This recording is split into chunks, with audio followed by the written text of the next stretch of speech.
Bien sûr de me raver à j'espère que vous allez bien, que vous avez passé une bonne journée, une bonne semaine. Alors, je voudrais partager avec vous, vous savez que les mots, ils ont une importance exceptionnelle. Les mots qu'on utilise, ils n'ont pas été choisis uniquement comme ça. Chaque lettre, chaque mot, il faut comprendre que quand Akadosh Baruch Hu, il a créé le monde, Akadosh Baruch Hu, il a créé le monde à travers les 22 lettres de la Torah. Donc chaque mot, elle a une importance énorme. Et il y a deux mots en hébreu qui ont, a priori, ils sont les mêmes, mais que leurs significations, elles sont totalement différentes. Alors, je vous détaille. Quand on dit en hébreu, je vais appeler quelqu'un, Ani Koré le Michou. Likro, le verbe likro, ça vient du langage, je veux appeler quelqu'un. C'est-à-dire, quand je veux appeler quelqu'un, je suis Ani Koré, je l'appelle. Le deuxième mot, qui est exactement le même, ça veut dire ils ont la même orthographe, la même racine, la même chose, mais qui va désigner complètement l'inverse, c'est le hasard. Le hasard, en hébreu, on appelle un mikré. Mikré. C'est le hasard. Il s'est passé quelque chose. Et je me suis posé la question, pourquoi appeler quelqu'un, l'ikro, les michou, et le hasard, mikré, eh bien, ils ont la même racine.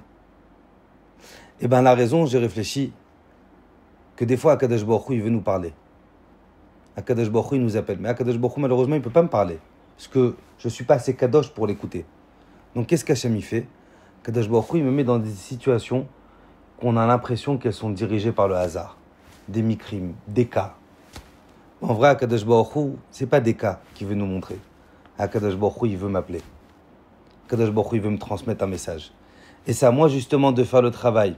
Que dans chaque situation, dans chaque mikré, même si c'est la chose la plus hasardeuse, eh ben, essayez peut-être de prendre conscience qu'Akadosh Baruch Hu Koréli, qu'Hachem il m'appelle, qu'Akadosh Baruch Hu il veut me transmettre un secret, qu'Akadosh Baruch Hu il veut me dire quelque chose.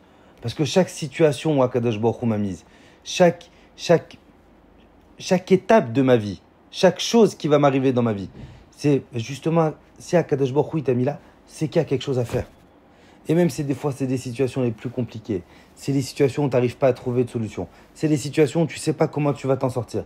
Et bien justement, au lieu de voir cette situation comme quelque chose d'hasardeux, comme un mikré, et bien peut-être d'essayer de comprendre que c'est Akadosh Baruch Hu qui est correct, que c'est Akadosh Baruch Hu qui nous appelle. Qu'on arrive à comprendre l'appel d'Akadosh Baruch Hu. C'est, il nous dit, Eliyahu Hanavi, la voix d'Hachem, elle n'est pas dans le feu. La voix d'Hachem, elle n'est pas dans le bruit. La voix d'Hachem, elle n'est pas dans le grandiose. La voix d'Hachem, c'est Kol de Mamadaka. C'est un silence.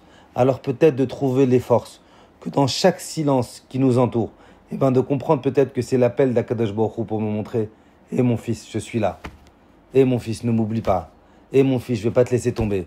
Et de justement de comprendre l'appel d'Akadosh Baruch Hu. Je vous souhaite Bezrat Hashem une bonne journée, une bonne semaine, et que le mérite de Rabbi Chaim Bidou vous protège. Amen.